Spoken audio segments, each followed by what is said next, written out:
आज के पाठ का विषय है खड़ी बोली का प्रथम प्रबंध काव्य प्रिय प्रवास।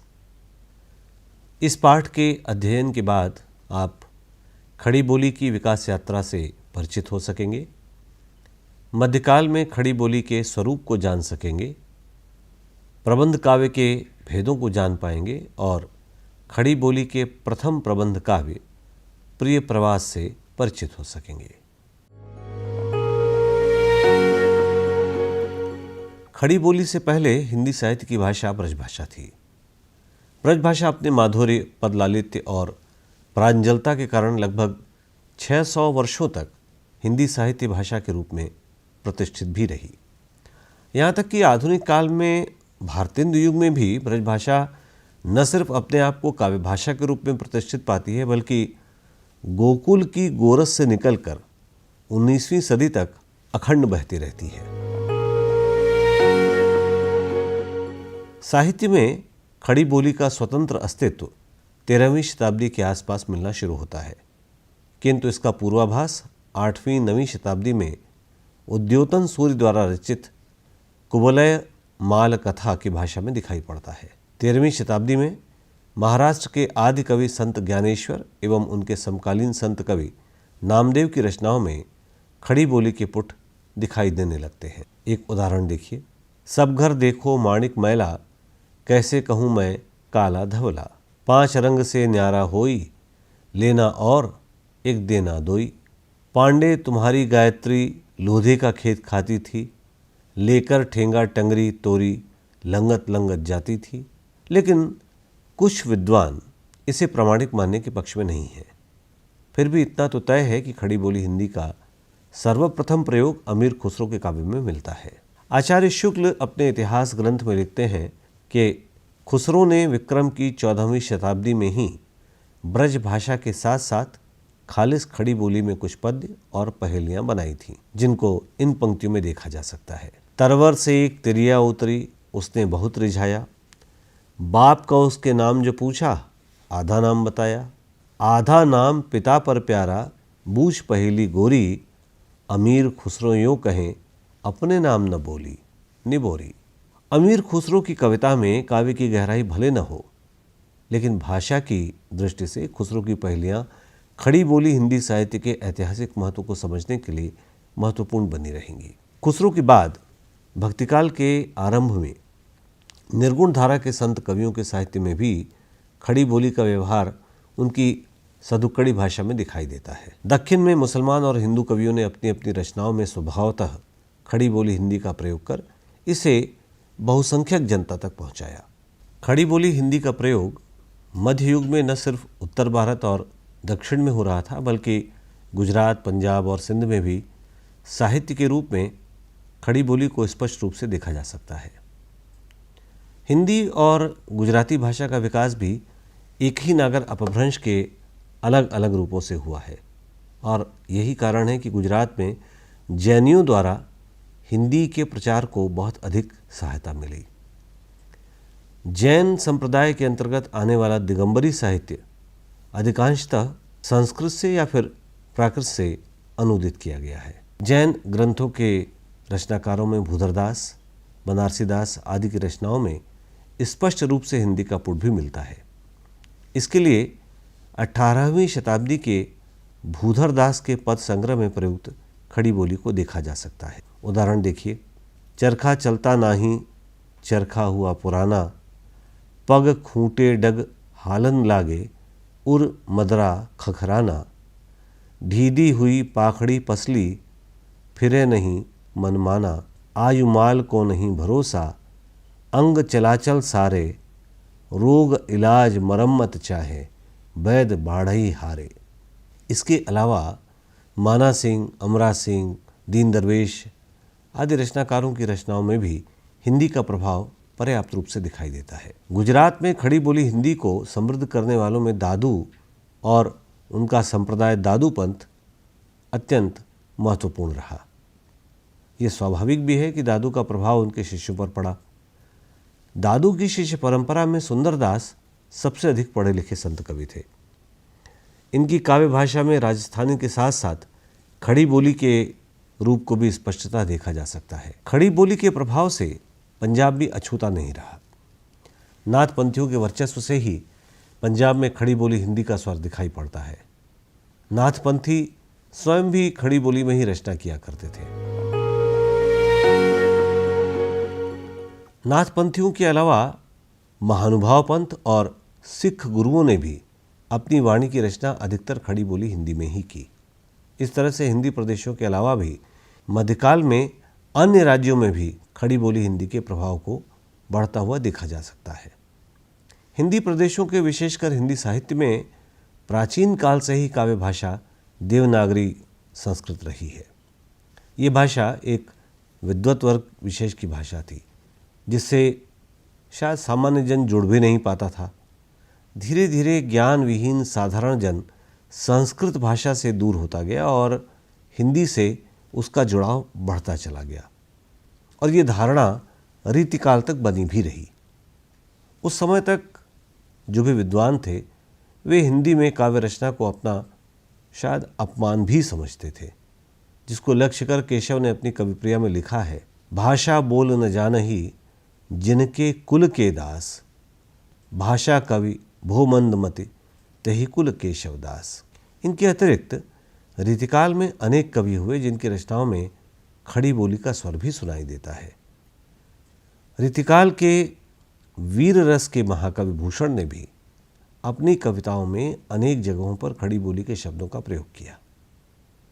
रीतिकाल के कवियों में सिर्फ पुरुष कवि ही साहित्यिक खड़ी बोली में काव्य रचना नहीं कर रहे थे, बल्कि महिला कवियत्रियों ने भी अपनी रचनाओं में खड़ी बोली का काफ़ी प्रयोग किया और उसे समृद्ध भी बनाया। एक नाम याद आता है ताज का। ताज यूँ तो एक मुसलमान कवियत्री थी, लेकिन अपनी कविताओं में उन्होंने खड़ी बोली हिंदी का स्पष्ट प्रयोग किया है। उदाहरण देखिए, सुनो दिल जानी मेरे दिल की कहानी तुम, दस्त ही बिकानी बदनामी भी सहूंगी मैं, नंद के कुमार कुर्बान तारी सूरत पे, तारे नाल प्यारे हिंदुवानी हो रहूंगी मैं। अलग अलग कालों से लिए गए इन उदाहरणों को देखने के बाद इतना स्पष्ट होता है कि खड़ी बोली कोई तात्कालिक प्रतिक्रिया की उपज नहीं है, बल्कि ये तो भारतीय लोक प्रचलित भाषा का एक स्वाभाविक विकास है, जो 8वीं-9वीं शताब्दी से होते हुए अब तक चला आ रहा है। भले इस भाषा के शुरुआती दौर के साहित्य लेखन में खड़ी बोली अपना एक छत्र राज्य स्थापित न कर पाई हो, लेकिन धीरे धीरे ही सही ये गतिमान तो रही ही है। अब इस बात में भी कोई संदेह नहीं है कि आधुनिक युग में खड़ी बोली हिंदी का प्रचार और प्रसार व्यापक पैमाने पर हुआ। ये भी सच है कि जब 18वीं शताब्दी में खड़ी बोली हिंदी में गद्य साहित्य लिखा जाने लगा और इस बोली को जन साधारण द्वारा अच्छी तरह से प्रयोग में लाया जाने लगा, तब हिंदी के कवियों को ये विश्वास हो गया कि ब्रजभाषा के स्थान पर खड़ी बोली हिंदी में साहित्यिक रचनाएं, विशेषकर कविताएं भी लिखी जाए। ये प्रवृत्ति लगभग सारे देश में फैल चुकी थी। हिंदी का आंदोलन 19वीं शताब्दी में भारतेंदु हरिश्चंद्र के जीवन काल में काफ़ी विस्तार ले चुका था। स्वयं भारतेंदु बाबू जो पहले ब्रजभाषा में कविता करते थे, भारत मित्र के संपादक को उन्होंने एक पत्र लिखा और उसमें उन्होंने लिखा, प्रचलित साधु भाषा में कुछ कविता भेजी है, देखिएगा कि इसमें क्या कसर है और किस उपाय का अवलंबन करने से इस भाषा में काव्य सुंदर बन सकता है। लोग विशेष इच्छा करेंगे तो मैं और भी लिखने का यत्न करूंगा। भले ही भारतेंदु युग में भारतेंदु और उनके मंडल के कवि अपनी कविता ब्रजभाषा में लिखते आए हों, लेकिन खड़ी बोली में कविता के मोह को वे छोड़ नहीं पाते हैं। इसके बाद आता है द्विवेदी युग। हिंदी साहित्य में खड़ी बोली कविता का आंदोलन करने का सूत्रपात बाबू अयोध्या प्रसाद खत्री को जाता है, जिन्होंने सन 1887 ईस्वी में खड़ी बोली में एक कविता संग्रह खड़ी बोली का पद्य प्रकाशित किया और खड़ी बोली को काव्य भाषा का माध्यम स्वीकार करने के लिए झंडा लेकर प्रचार प्रारंभ किया कि अब ब्रज भाषा के स्थान पर खड़ी बोली हिंदी में कविताएं लिखी जानी चाहिए। सरस्वती पत्रिका के संपादक द्विवेदी जी ने हिंदी साहित्य में आते ही अपनी पत्रिका के द्वारा ब्रज भाषा के स्थान पर खड़ी बोली का तीव्र आंदोलन प्रारंभ किया और खुद भी खड़ी बोली में कविता करके सबको दिखाया कि ब्रज के स्थान पर खड़ी बोली में भी सरस और माधुर्यपूर्ण कविताएं लिखी जा सकती हैं। इससे प्रभावित अनेक कवियों ने खड़ी बोली में कविता करना आरंभ कर दिया। आधुनिक युग के प्रारंभकर्ता कवियों में श्रीधर पाठक खड़ी बोली के काफ़ी बड़े पक्षधर थे। उन्होंने एकांतवासी योगी तथा श्रांत पथिक नामक अनुदित और जगत सच्चाई सार खड़ी बोली में रची कविता का एक नया उदीयमान रूप साहित्य के सामने प्रस्तुत भी किया। पाठक जी के बाद खड़ी बोली में सरस और माधुर्यपूर्ण रचनाएं प्रस्तुत करने वालों में सबसे बड़ा नाम पंडित अयोध्या सिंह उपाध्याय हरिऔध का है। खड़ी बोली हिंदी को काव्य भाषा के पद पर प्रतिष्ठित करने वाले महाकवि हरिऔध का जन्म उत्तर प्रदेश में आजमगढ़ जिले की निजामाबाद तहसील में वैशाख कृष्ण 3 संवत 1992 यानी सन 1886 में हुआ था।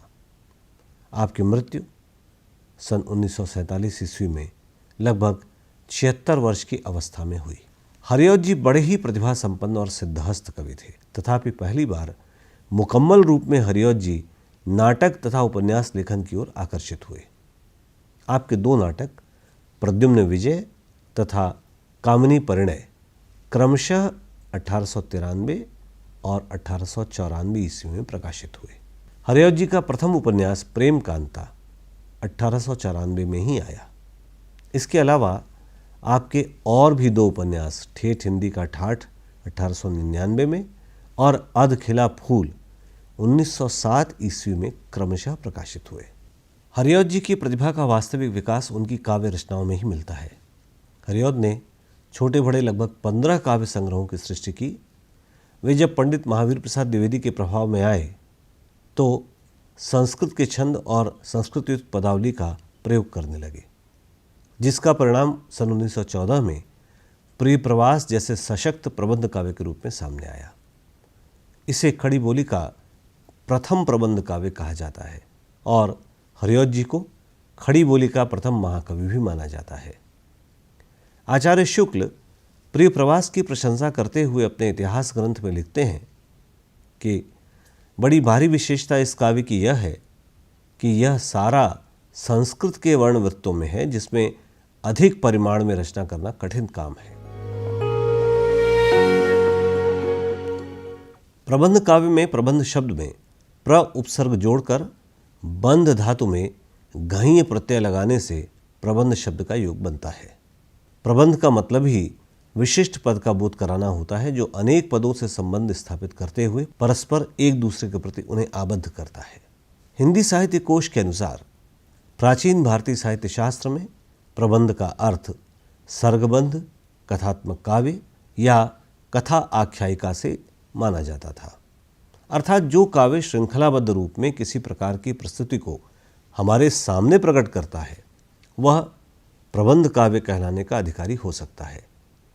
यहाँ पर यह ध्यान देना जरूरी होता है कि यह श्रृंखला एक दूसरे से जुड़ी हुई भी हो।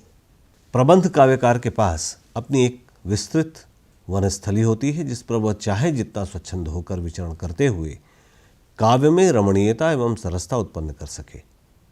हिंदी साहित्य की खड़ी बोली में प्रिय प्रवास से पहले प्रबंध काव्य रचना की कोई परिपाटी नहीं मिलती। हाँ, ये जरूर है कि हरिऔध जी से बहुत पहले संस्कृत के आचार्यों के यहाँ संस्कृत साहित्य में प्रबंध काव्य जरूर मिलते हैं। चंद बरदाई से लेकर तुलसी एवं सूर के यहाँ तक प्रबंध काव्य परंपरा का निर्वाह दिखाई देता है, लेकिन खड़ी बोली में प्रबंध काव्य सबसे पहले हरिऔध जी के ही यहाँ मिलता है। प्रिय प्रवास खड़ी बोली का प्रथम प्रबंध काव्य है जो 17 सर्गों में विभाजित है। प्रिय प्रवास दरअसल हरिऔध जी की अद्भुत प्रतिभा एवं गहन अनुभूति का द्योतक है। इस प्रबंध काव्य की सबसे बड़ी विशेषता यह है कि यह सारा काव्य संस्कृत के वर्ण वृत्तों में लिखा गया है। प्रबंध काव्य के मुख्यतः 2 भेद होते हैं, महाकाव्य और खंड काव्य। महाकाव्य शब्द एक पूर्ण पद है जिसका विग्रह इस तरह से किया जा सकता है जैसे महान हो जो काव्य वह है महाकाव्य। अतः इस दृष्टिकोण के अनुसार महाकाव्य को महत् कथानक, महत् उद्देश्य, महत् आयाम, महत शैली से युक्त जीवन के सभी अंगों का चित्रण करने वाला और विश्वव्यापी संदेश देने के साथ साथ पूर्ण रसात्मकता धारण करने वाला, रस से परिपूर्ण जो काव्य हमारे सामने प्रस्तुत हो वही महाकाव्य होगा। दिनकर जी के अनुसार महाकाव्य मनुष्यता की प्रगति के मार्ग में मील के पत्थर के समान होते हैं। वे व्यंजित करते हैं कि मनुष्य किस युग में कहाँ तक प्रगति कर सका है।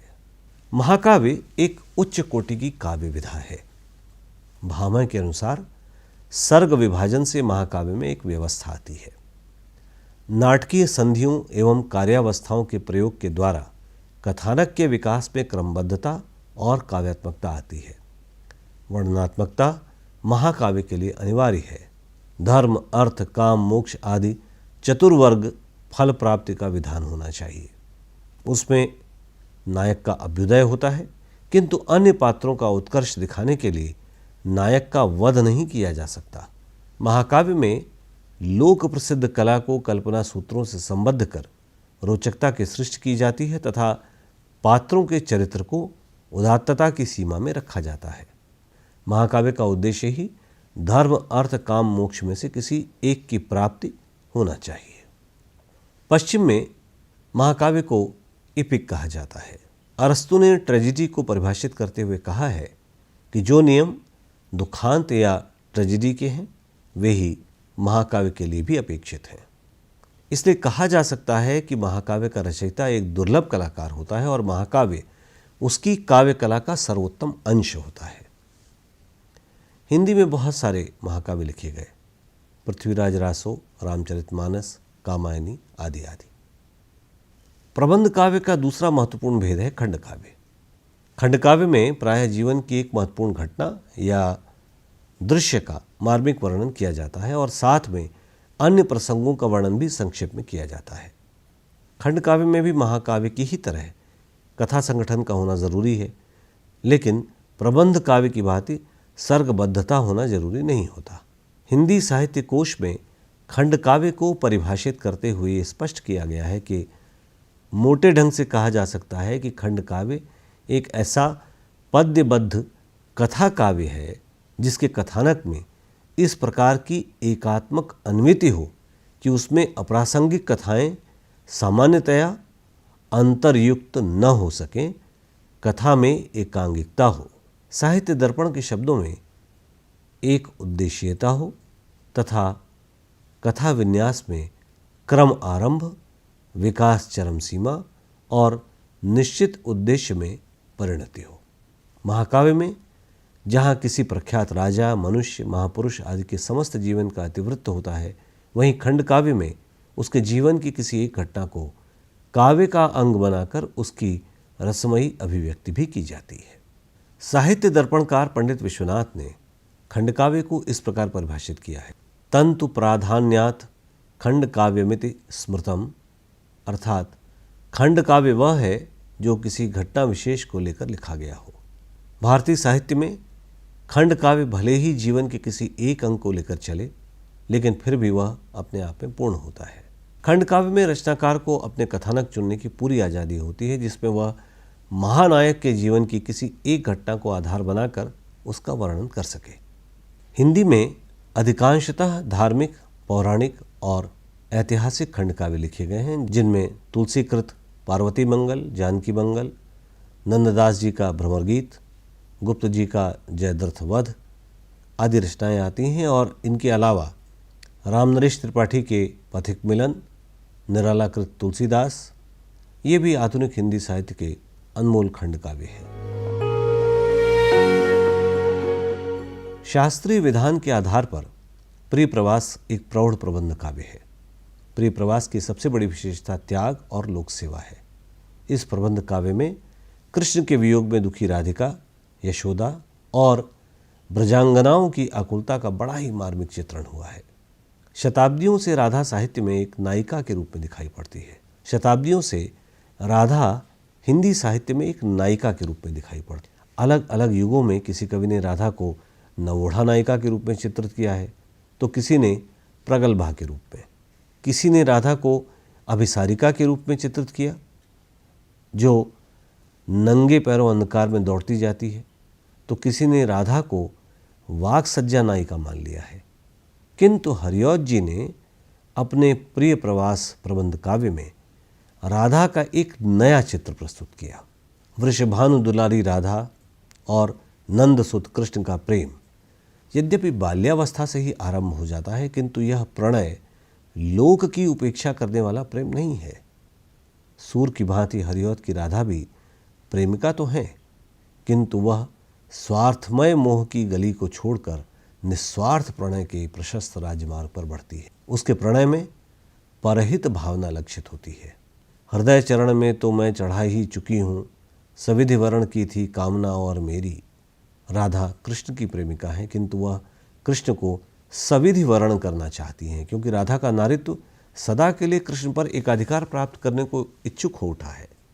राधा के हृदय में नारी सुलभ आशंका रह रह कर उठती है और वे कहती हैं, सविधि भगवती को आज भी पूजती हूँ, बहुव्रत रखती हूँ, देवता हूँ मनाती, मम पति हरि होवे चाहती मैं यही हूँ।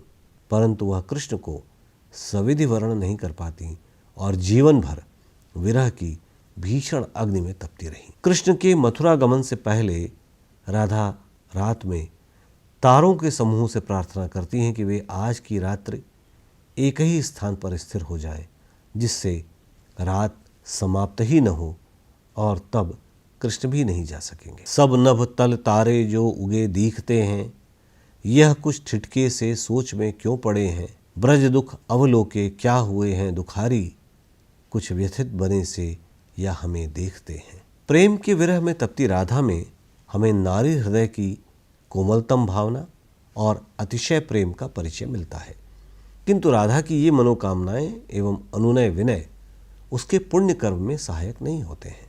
आकाश में तारागण कुछ ठिठके से कुछ सोच में जान पड़ते हैं और आकाश में होने वाले समस्त उत्पातों को वह व्यथित और पीड़ित व्यक्तियों को पीड़ा देने वाला जानकर राधा पुकार उठती हैं। दुख अनल शिखाएं व्योम में फूटती हैं, यह किस दुखिया का है कलेजा जलाती। आह आह देखो टूटता है न तारा, पतन दिल जले के गात का हो रहा है। अनुनय विनय रोते झीकते सुबह हो जाती है।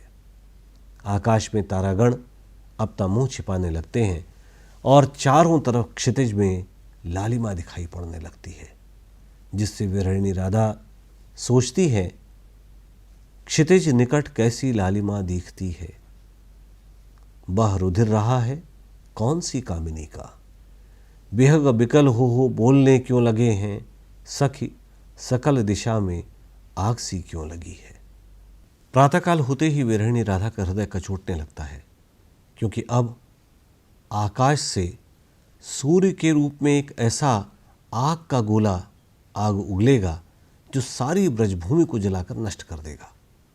राधा के इन विचारों में कितनी पीड़ा, टीस और व्यथा भरी कराह है, इसका सहज ही अनुमान लगाया जा सकता है। कृष्ण के प्रेम में दुखी राधा कभी पवन को दूध बनाकर भेजना चाहती है, तो कभी कोकिला तथा भ्रमर से अपना दुखड़ा सुनाती है। वह पवन से आग्रह करती है कि मथुरा जाकर कृष्ण को संदेश दे आओ कि यदि कुछ न हो सके तो वह इसी में संतोष करने को तैयार है। पूरी होवें यदि न तुझसे अन्य बातें हमारी, तो तू मेरी विनय इतनी मान ले और चली जा। छू के प्यारे कमल पक को प्यार के साथ आ जा, जी जाऊंगी हृदय तल में मैं तुझी को लगा के। यहाँ तक आते आते राधा का विरह, टीस, पीड़ा और कराह कुछ कम हो जाती है। अब राधा की आकुल विरह वेदना में मानवता, प्रेम, परमार्थ आदि भावनाओं का प्रादुर्भाव होता है और उसका प्रेम विश्व प्रेम में परिणत होकर व्यापक बन जाता है। वह लोक सेवा में रत रहकर नंद, यशोदा, गोप, गोपिकाओं, बालक, बालिका, वृद्ध सब के काम आती है। अपने इन्हीं गुणों के कारण विरहिणी राधा मानवी से देवी बन जाती है। संलग्नता हो विविध कितने सांत्वना कार्य में भी वे सेवा थी सतत करती, वृद्ध रोगी जनों की, दीनों, हीनों, निबल, विधवा आदि को मानती थी, पूजी जाती ब्रज अवनि में देवियों सी अतरु थी। रमणी वृंद शिरोमणि राधिका का व्यक्तित्व जहाँ एक ओर रूपोद्यान प्रफुल्ल प्राय कलिका राकेंदु बिंबानना और तनवंगी कल हासिनी सुरसिका क्रीड़ा कला पुत्तली कहकर निखारा गया है, वहीं दूसरी ओर उसे रोगी, वृद्ध, जनोपकार, निरतता, स्वच्छास्त्र, चिंतापरा और स्त्री जाति रत्नोपमा भी बताया गया है। राधा जहाँ एक और कृष्ण की प्रेमिका थी तो दूसरी तरफ अनाथों, विधवाओं, रोगियों आदि की माता भी थी। वे छाया थी सुजनों की, शासिका थी खलों की, कंगालों की परम निधि थी, औषधि पीड़ितों की, दीनों की थी बहन, जननी थी अनाथों की, आराध्या थी ब्रज अवनी की, प्रेमिका विश्व की थी। यहाँ हरिऔध की राधा न बाणों से बिद्ध होकर विलास कामना के लिए व्यथित एवं बेचैन दिखाई देती है और न ही सूर की राधा है जो प्रभु की आह्लादिनी शक्ति मानी गई है, और न ही रीतिकालीन परंपरा वाली नायिका राधा है, बल्कि हरिऔध की राधा अत्यंत गंभीर समाज सेविका और विश्व हितैषी प्रौढ़ा नायिका के रूप में दिखती है। वह आधुनिक युग की जागृत और प्रबुद्ध नारी है।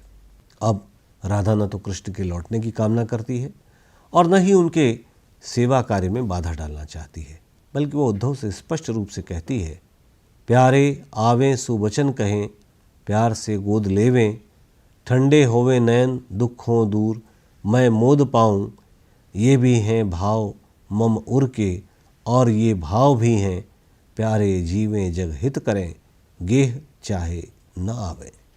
इस प्रकार कृष्ण के रोम रोम में समा जाने वाली वियोगिनी राधा अब प्रकृति के समस्त पदार्थों में अपने प्रीतम की छवि को देखती है और आजीवन कौमार्य व्रत धारण करके अपने प्राण प्रिय की भांति लोकहित एवं विश्वहित में अपना जीवन अर्पित कर देती है। प्रिय प्रवास में वृषभानु दुलारी राधा के वर्णन के साथ साथ यशोदा के मातृ हृदय की विविध मनोदशाओं का चित्रण भी बड़ी सूक्ष्मता के साथ किया गया है।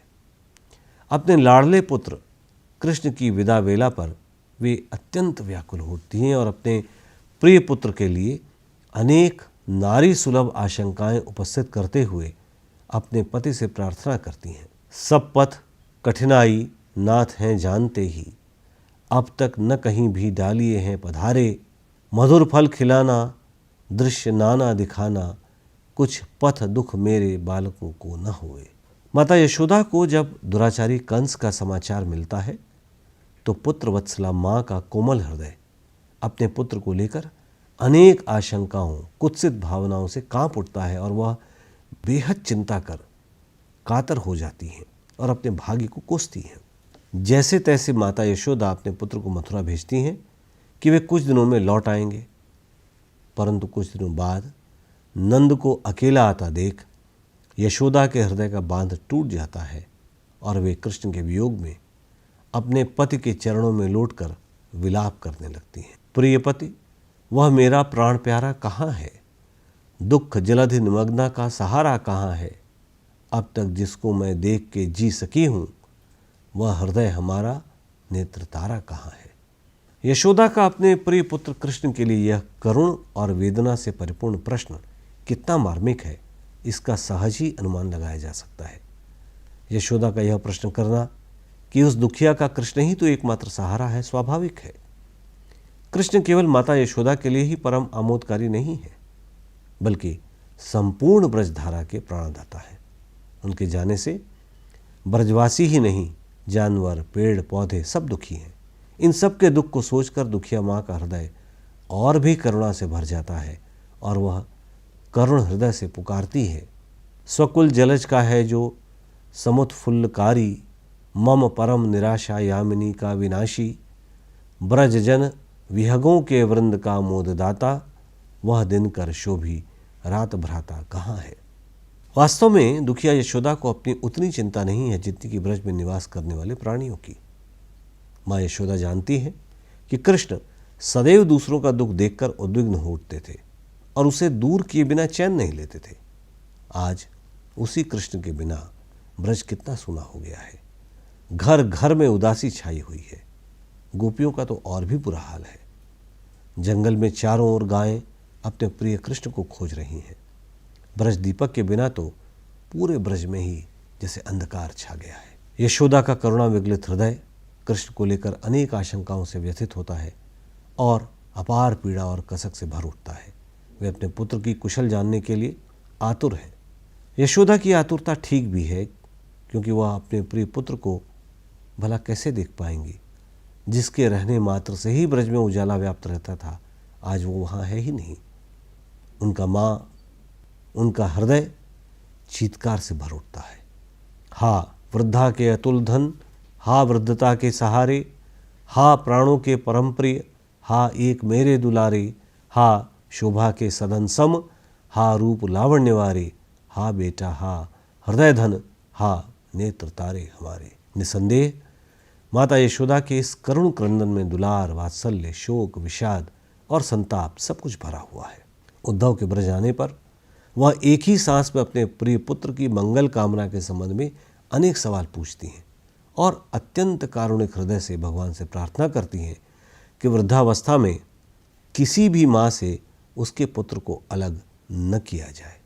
छीना जावे लकुट न कभी वृद्धता में किसी का, ऊधो कोई न कल छल से लाल ले ले किसी का, पूंजी कोई जन्म भर की गांठ से खो न देवे, सोने का भी सदन न बिना दीप के हो किसी का।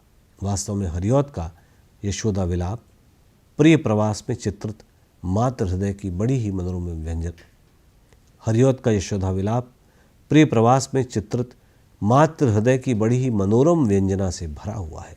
इतना ही नहीं, हरिऔध के इस वर्णन में तन्मयता, स्वाभाविकता, स्नेह और करुणा का स्वर भी मुखरित है, जो मातृ हृदय की करुणा गाथा बनकर प्रकट होता है। जो चाहेगा नृपति मुझसे दंड दूंगी करोड़ों, लोटा थाली सहित तन के वस्त्र भी बेच दूंगी, जो मांगेगा हृदय वह तो काढ़ दूंगी उसे भी, बेटा तेरा गमन मथुरा में ना आँखों लखूंगी। निसंदेह प्रिय प्रवास एक सशक्त प्रबंध काव्य है जो विप्रलम्ब श्रृंगार से भरा हुआ है। प्रिय प्रवास के बारे में आचार्य शुक्ल लिखते हैं, यह काव्य अधिकतर भाव व्यंजनात्मक है। कृष्ण के चले जाने पर ब्रज की दशा का वर्णन बहुत मार्मिक है। विरह वेदना से क्षुब्ध वचनावली प्रेम की अंतरदशाओं की व्यंजना करती हुई बहुत दूर तक चली जाती है। प्रबंध काव्य संबंधी रूढ़ियों को छोड़ दिया जाए तो इस प्रबंध काव्य में प्रबंध के गुणों का दर्शन आसानी से किया जा सकता है। इस काव्य की एक और विशेषता यह है कि प्रिय प्रवास के नायक कृष्ण शुद्ध मानव के रूप में प्रस्तुत किए गए हैं। वे लोक संरक्षण तथा विश्व कल्याण की भावनाओं से परिपूर्ण मनुष्य अधिक हैं और अवतार तथा ईश्वर नाम मात्र के। निष्कर्ष के तौर पर हम कह सकते हैं कि प्रिय प्रवास की कथा भले ही पुराणों से ली गई हो, किंतु प्रिय प्रवास की विषय वस्तु एवं समस्याएं आधुनिक हैं। राधा और कृष्ण तथा कथित अपने पौराणिक चरित्रों से निकलकर भारत भूमि की सामान्य जनता एवं उनकी समस्याओं से जोड़ते हैं। यही प्रगतिशीलता प्रिय प्रवास को अन्य रचनाओं से अलग कर एक महाकाव्य बनाती है। प्रिय प्रवास के नायक मनुष्य अधिक हैं, ईश्वर नाम मात्र के हैं।